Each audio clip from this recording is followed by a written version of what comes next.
produzindo. O escritor, seja ele de que ramo da mídia ele for o responsável, que ele tenha sempre presente que essas ideias voltarão para ele. A persistência da personagem anterior. Há como que uma fixação mental ao passado, uma imersão à vida anterior. E o que acontece é que o fato descrito nos domínios da mediunidade é uma senhora que passa a ter, naquele momento, está como que recebendo um espírito, mas André Luiz diz, não há espírito. Ela está falando de uma personalidade de vida anterior. Então, nem ela sabe que está dando passividade a ela mesma, mas de uma personalidade vivida em existência anterior. É o caso de nos domínios da mediunidade. A parceria no vício. Cláudio Nogueira, em Sexo e Destino, nos capítulos 6 e 8. Nos domínios da mediunidade, no capítulo 5 e 15 e 14. Então, o que nós temos é os espíritos que ficam acoplados àqueles que bebem, formando uma parceria. Mas aí, dizem, podem perguntar, não seria uma obsessão anímica, uma obsessão espirítica? André Luiz diz não. Porque o espírito, em geral, encarnado, ele tem livre decisão do seu destino. Basta ler Sexo e Destino e a gente compreende perfeitamente o que ele quis dizer. Vamos às obsessões espiríticas. É a ação maléfica ou perturbadora de espíritos desencarnados, de efeitos inteligentes. Aqueles que se dão de mente para mente, os efeitos intelectuais. O vampirismo, as diversas simbioses e parasitoses. Simbioses quando vivemos na companhia de espíritos que não são evoluídos. Parasitoses, esses mesmos espíritos não evoluídos levando-nos à morte, à desencarnação muitas vezes. Existe a obsessão por sintonia ou hipnose e existem as obsessões de efeitos físicos ou poltergeist. No vampirismo, são espíritos desencarnados que partilham a existência dos encarnados, absorvendo-lhes parcialmente a vitalidade, desencarnando mais cedo. Se nós nos recordarmos da estatística de André Luiz, vamos ver em nosso lar que dos 80 pacientes do leito, daquela ala onde André Luiz está, 80 pacientes estão sendo tratados.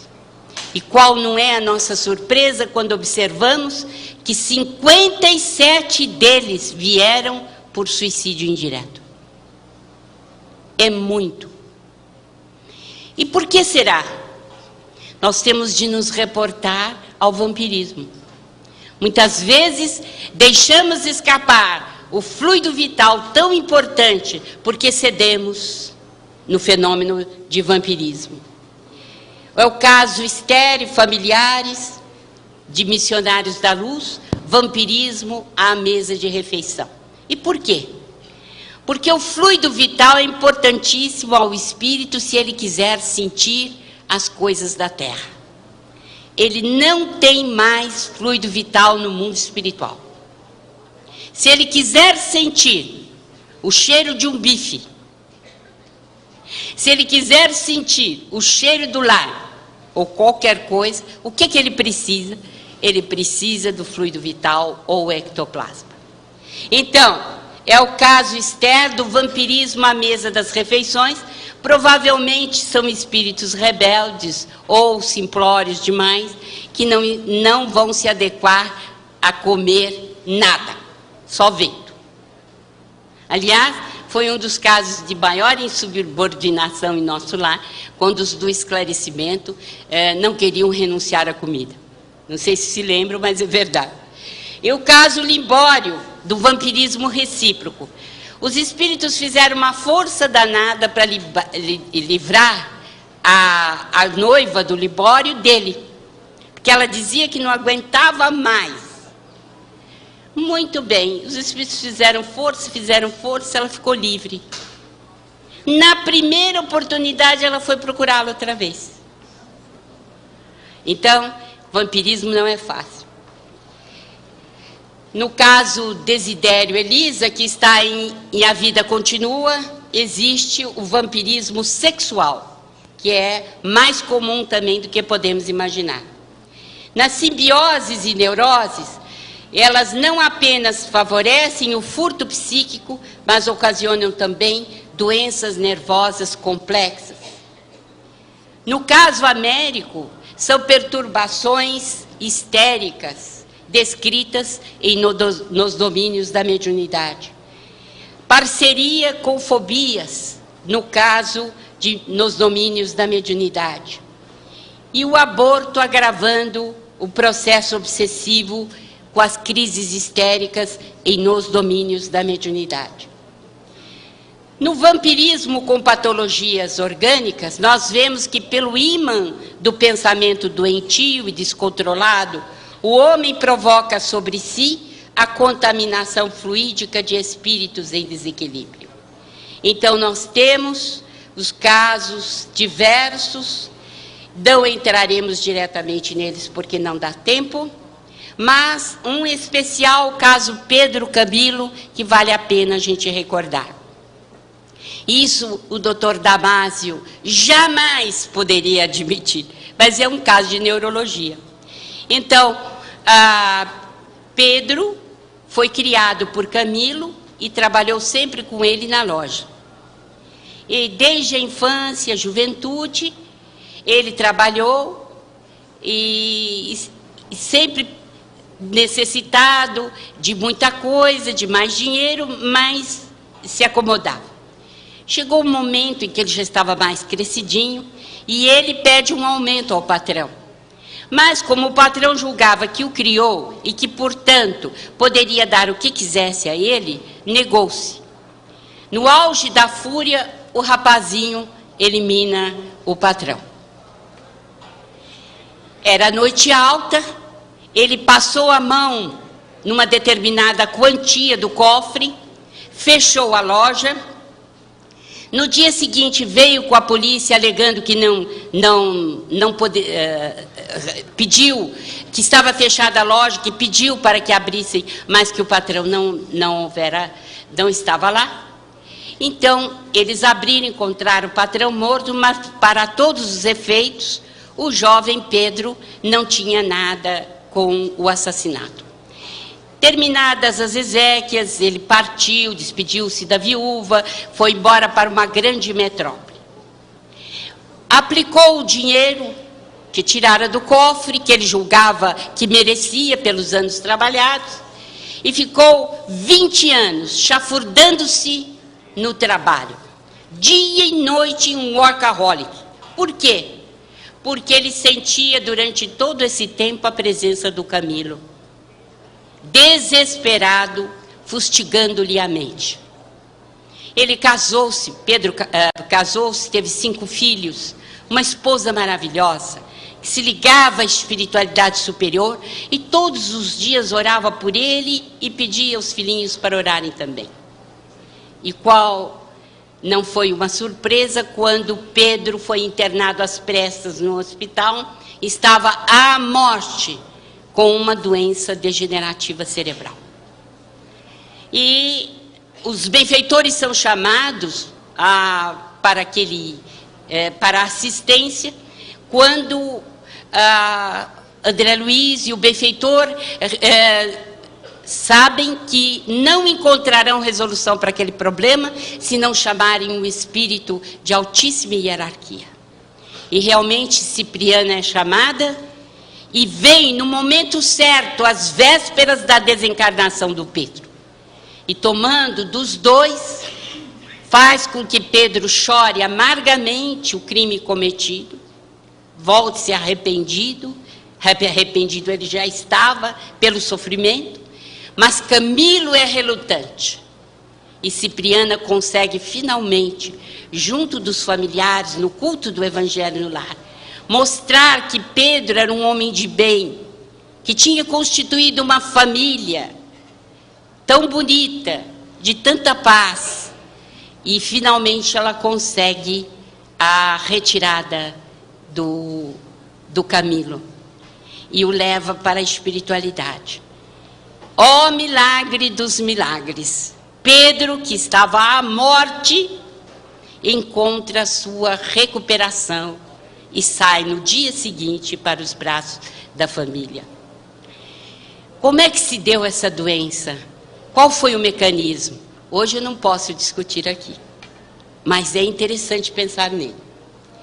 Então, caso Margarida, ela era obsediada por uma falange, em torno de 60 obsessores. Em 14 dias ela estava às vésperas da desencarnação. Mas a interferência de Gúbio faz com que os hipnotizadores sejam conquistados, um a um. E finalmente, com a presença de Matilde, o espírito de Escol, que é a mãe de Gregório, o principal verdugo de Margarida, com a interferência dela, finalmente, tudo é desbaratado.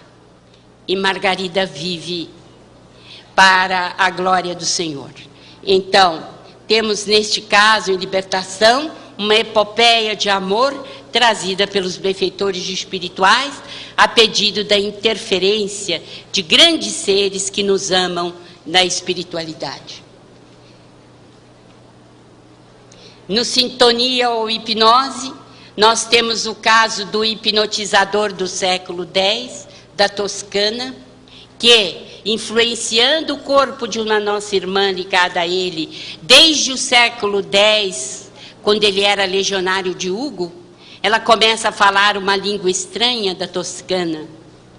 Esta ligação é de ordem de sintonia e não é de ordem mediúnica comum, segundo André Luiz e os benfeitores. O mesmo ocorre durante o sono. Muitas vezes podemos ter, né, médiuns e vigilantes que se deixam levar durante o sono por hipnotizadores. Daí a necessidade que nós temos de nos prepararmos todos os dias para o nosso descanso habitual. Este fenômeno que todos conhecemos como materialização, Chico Xavier está ao lado do doador e da irmã Josefa materializada, e espíritos inferiores podem utilizar o ectoplasma para ferir e assustar. São as obsessões de efeitos físicos, os chamados poltergeists, manifestações ruidosas e persistentes, combustão espontânea e assim por diante. E a terapêutica? Como é que podemos nos livrar? E a profilaxia?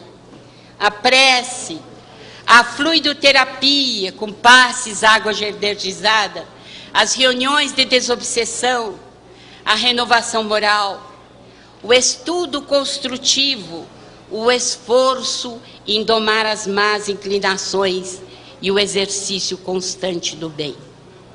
Se nos debruçarmos sobre nós mesmos, verificarmos que somos os culpados, tivermos humildade suficiente para admitir, sem dúvida estaremos mais dispostos a exercer estas funções especiais do espírito.